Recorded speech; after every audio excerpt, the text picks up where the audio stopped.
Ok, olá. Então a gente vai para a segunda parte do roteiro 4 de geometria euclidiana. Então vou tocar a abertura, né? E a gente vai para a aula agora para finalizar esse roteiro. Ok? Até lá.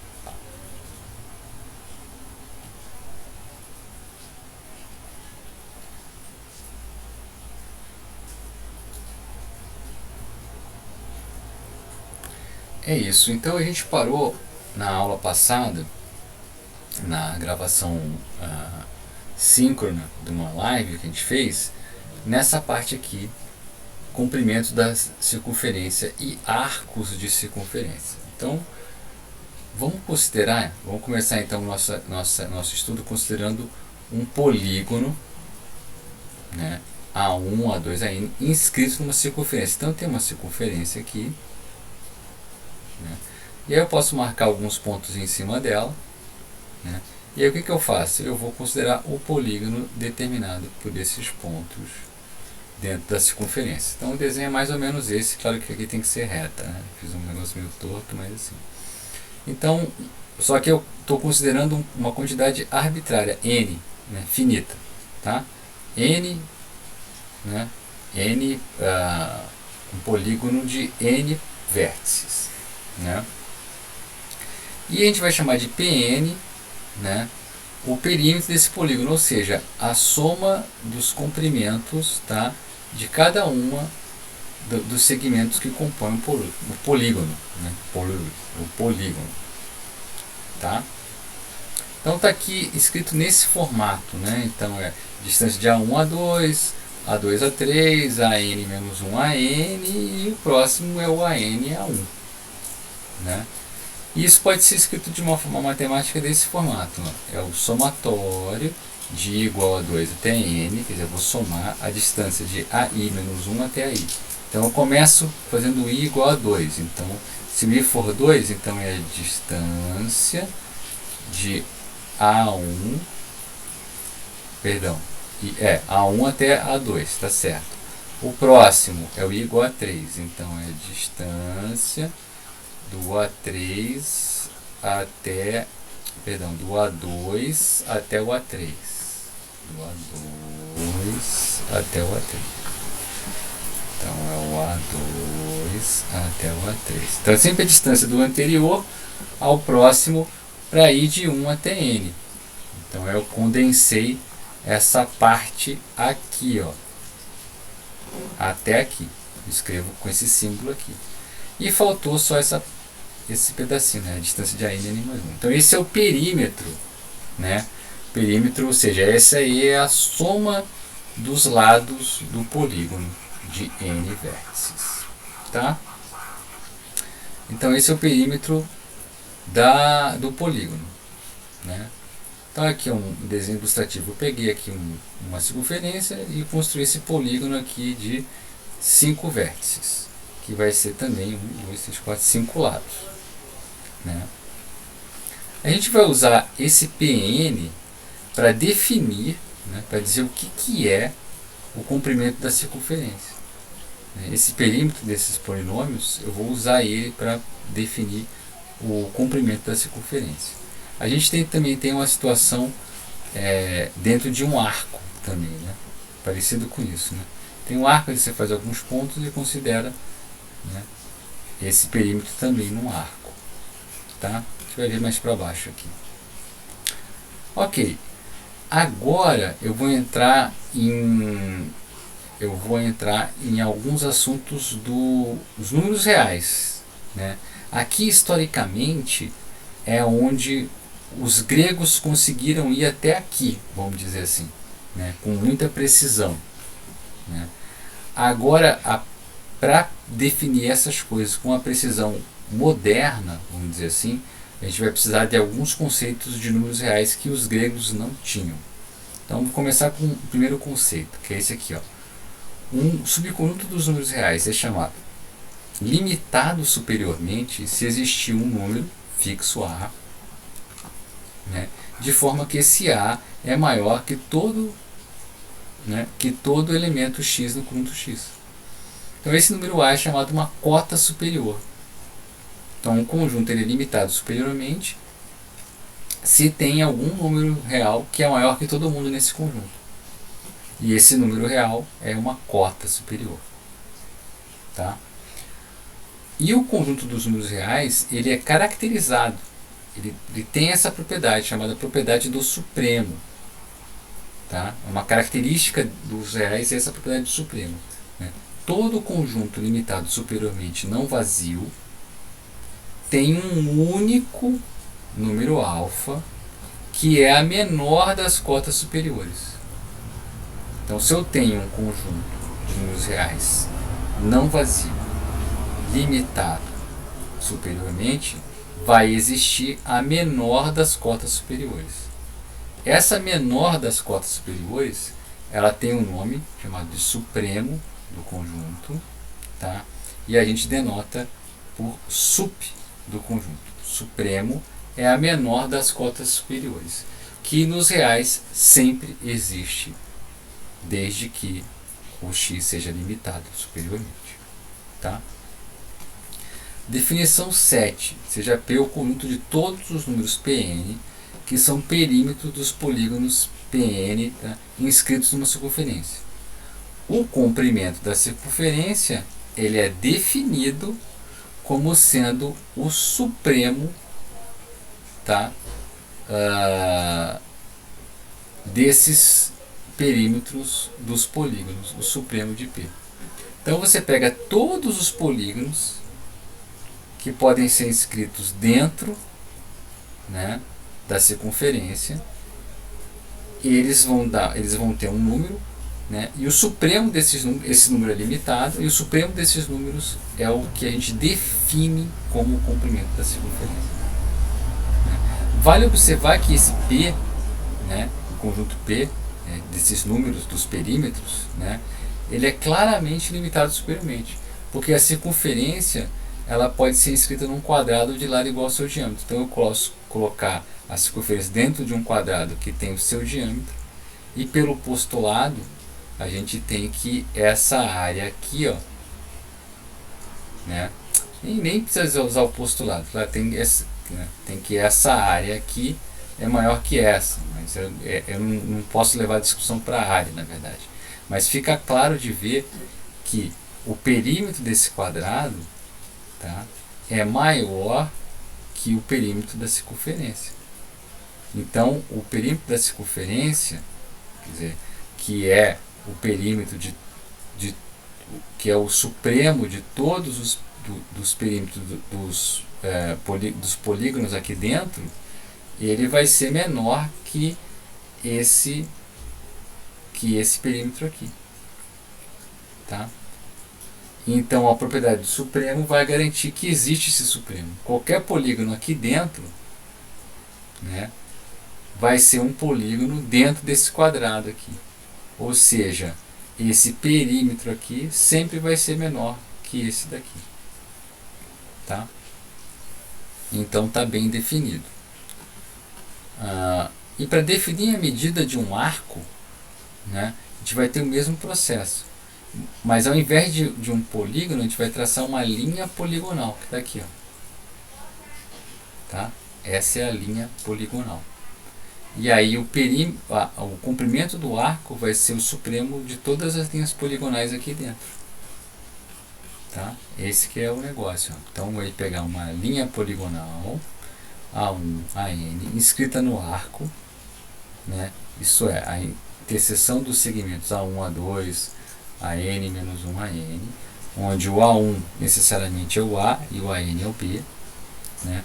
É uma sequência de pontos no arco, PN é o comprimento, né, dessa poligonal, dá para escrever nesse formato aqui, ó, PN é igual a 2 até N, distância de AI menos 1 AI, tá?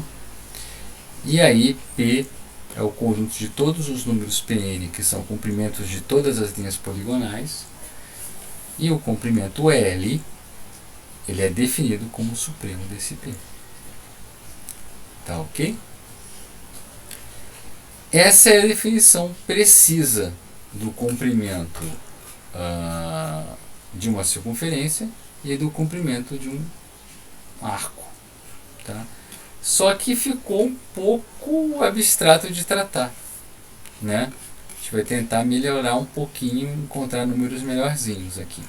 Tá? Vamos começar a melhorar essa situação com esse teorema 7. Tá?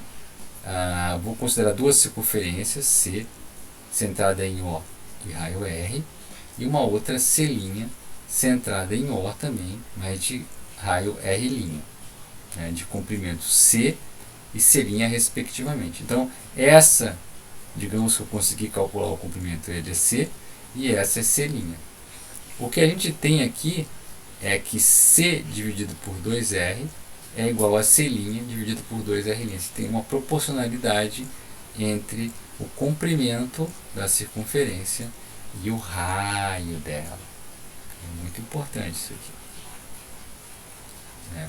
Então a demonstração é essa. Eu vou pegar AB, um dos lados de um polígono PN, escrito em C, ao qual vai corresponder a linha B', polígono PN', escrito em C'. Então você tem um desenho aqui para ilustrar a situação. Eu tenho um AB, círculo de raio R, aqui o círculo maior é de raio R', então eu tenho um AB, né? Eu tenho a linha B', continuando aqui, ó, né? Obtido pelo prolongamento dos raios que contém os vértices, como nessa figura aqui, está aqui. Agora, esses triângulos, né, são isósceles e semelhantes. Tá? Você consegue fazer essa conta, né? OAB a OA', a gente vai ter isso aqui, ó. Isso sobre isso sobre isso é R' sobre R. Tá? Porque aqui, ó, esses triângulos isósceles, eles vão ser semelhantes. Tá? Você, por exemplo, tem, né, que esse ângulo é congruente a esse, né? Aí você vai ter que esse ângulo é congruente a esse, e aí você já vai ter o caso ângulo-ângulo. Tá? Se são correspondentes, paralelas, tá vendo? Você vai ter a correspondência aqui. Esse aqui é um trapézio. Tá? Correspondente, então isso aqui é transversal cortando pés, certo? Correspondentes. Ok. Né? Aqui tem um errinho. Se PN e PN' denotam respectivamente os perímetros dos polígonos PN e P'N, então a gente vai ter que vale isso aqui, P'N, PN, R', R. Você vai ter essa relação aqui para todos os lados, né, do polígono, e aí cada polígono vai ter essa relação. E aqui, para encerrar, vamos dizer assim, a gente tem essa notação aqui, ó, Kx é Kx, tá aqui x está em x, onde o x está contido aqui e K é uma constante, né? Então, chamando o P de Pn e P' de Pn', a gente pode escrever a partir da definição 7 que P' é R' sobre Rp, né? O C é o sup de P e o C' é o sup de P'. Né? E aí uma propriedade do supremo é que o supremo de x, né, se o alfa é o supremo de x, então o supremo de Kx é K supremo de x, então é K alfa. Então essa aqui é uma propriedade de números reais, a gente não vai explorar ela, vai só usar. Então o supremo de P é esse supremo, que é esse, e aí como o supremo de P' é o C' e o supremo de P é o C, a gente vai ter essa relação aqui. Tá? Encerrando, tá? Essa demonstração não é importante, né? Eu diria que o resultado é mais importante, né? Mas a demonstração em si não é muito importante, né? E até para mais para baixo a gente vai pular algumas demonstrações. Olha a consequência desse teorema, né? Antes um pouquinho, essa razão constante C sobre 2R, ela é representada pela letra grega π. Tá? Ela não é um número padrão que a gente tem, é um número ligeiramente diferente e, portanto, ele é grafado com essa letra grega π. Essa razão π igual a c sobre 2r, ela é válida para qualquer circunferência de raio r, né? Então, as circunferências todas estão pautadas por esse π. Todas gozam dessa situação aqui de proporcionalidade, vamos dizer assim, né? E então, essa letra grega π vai permitir para a gente estabelecer essa fórmula, que é a seguinte: ó, o comprimento, tá, de uma circunferência é 2πr. Então, se você for capaz de calcular com exatidão quanto vale esse número π, você sabe o comprimento de todas as circunferências que existem por aí, basta que você saiba o raio. Tá? A gente sabe quem é esse π da escola, né? Mas até o momento aqui do que eu fiz, né, a gente sabe que isso aqui é um número real, tá? E então, né, esse número real, podendo calcular ele, você consegue estabelecer uma fórmula, né, para o comprimento da circunferência. Tá? Então vamos registrar isso no corolário 4. O comprimento C de uma circunferência de raio R é dado pela fórmula 2πr. Então tem uma fórmula para calcular o comprimento de uma circunferência. Tá? E o número π, a gente já viu que ele é muito importante só por causa disso, mas ele tem muito mais por trás dele, né? Então aqui a gente está dizendo que essa importância não pode ser subestimada, né? Então tem muita história na referência 1, na página 115, sobre o π, de aproximações, de cálculo, de muita história interessante. Tem até um livro escrito para o π, né? Só sobre curiosidade do número π, né? E com algumas adaptações, esse teorema 7 pode ser transformado nesse teorema aqui, ó. Sejam AB e a linha B arcos de circunferência com raios R e R' respectivamente, com a mesma medida em graus. Então, se L e L' são os comprimentos de AB e a linha B', então o L sobre R, o L sobre o R é o mesmo número que o L' sobre o R'. Então, a razão do comprimento de um arco pelo raio é igual nas circunferências. Tá? Então, essa é uma adaptação do teorema 7. Né? E agora a gente finalmente vai poder falar de área do círculo e do setor circular. Tá? Áreas de circunferências e setores circulares, elas são obtidas de forma semelhante aos métodos para a gente calcular comprimentos. Tá? Só que em vez de calcular o comprimento, cadê aqui o desenho do comprimento? Aqui, ó. Em vez de calcular o comprimento, por exemplo, eu vou calcular essas áreas aqui, tá vendo? E aí eu vou considerar então o supremo de todas as áreas dos polígonos que estão dentro da circunferência. Então o supremo de todas as áreas dos polígonos que estão dentro da circunferência, voilà, é definido como a área da circunferência. E aqui também, a área, né, a soma o supremo de todas as áreas, de todas as poligonais escritas aqui dentro, tá, é definido como sendo a área do setor circular. Então, bora lá para essa parte aqui. Aqui, tá? Só que tem um detalhe, para calcular com muita precisão, né, a gente precisa explorar os teoremas 7.18 e 7.19 dessa referência 1. Né? E esses teoremas eles não foram colocados aqui porque a demonstração ela vai usar pesadamente propriedades de números reais. Então a demonstração usa mais conceitos de supremo do que geometria.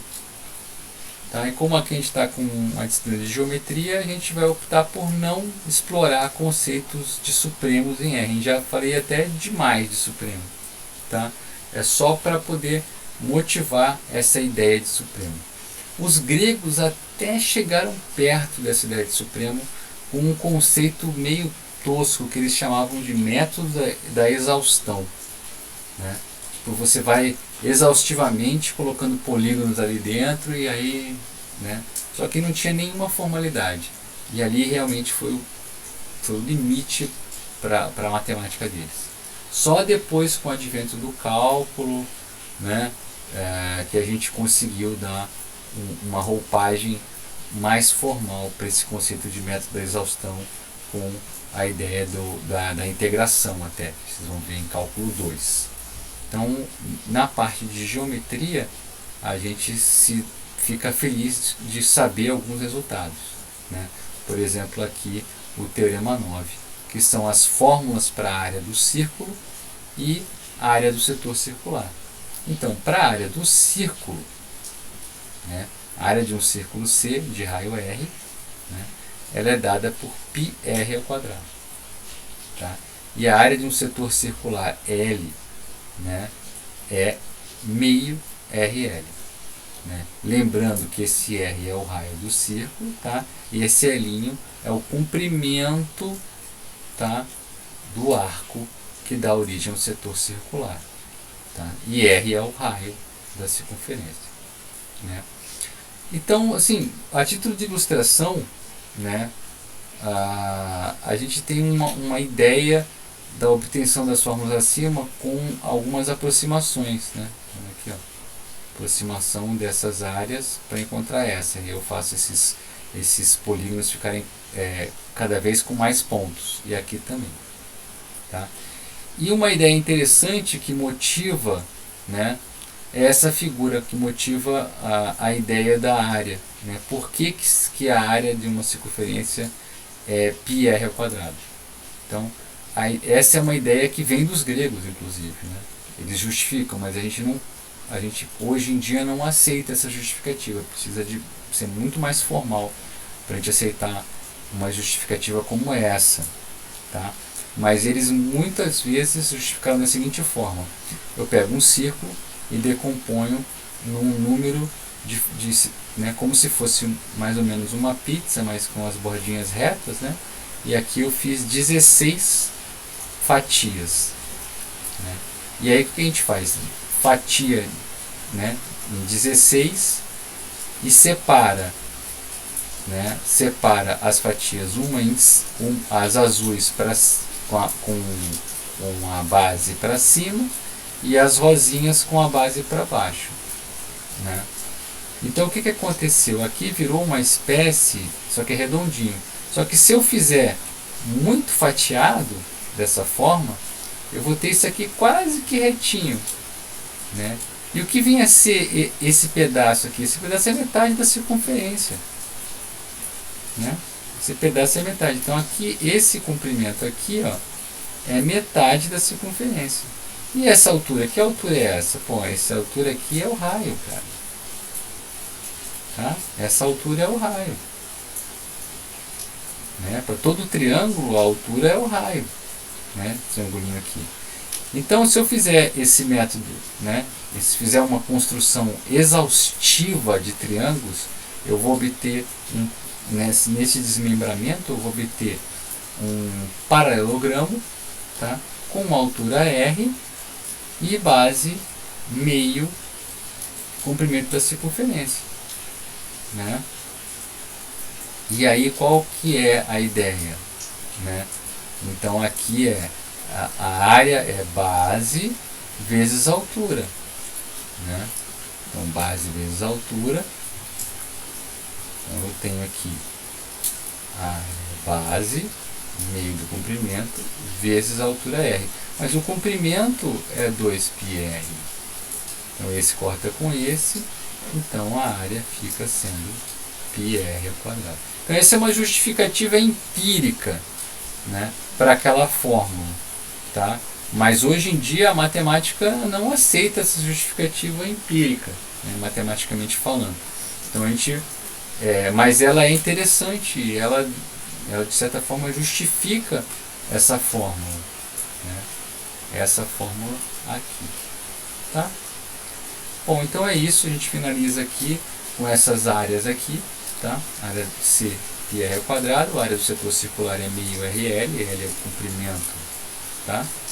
Do setor circular, e é isso, tá? Vamos voltar aqui para a gravação. Ok, é isso, gente, obrigado pela paciência. Esse aqui é um complemento da aula que eu acabei de dar ao vivo, né? Faltou um pedaço e eu achei por melhor encerrar a transmissão ao vivo para as pessoas poderem ir para casa, quem estava lá na faculdade, assistindo na faculdade. E agora eu complementei esse finalzinho gravado sem aluno. Bons estudos, um bom trabalho, os canais estão abertos para a gente tirar dúvida, tá? E é isso. Boa noite e até a próxima.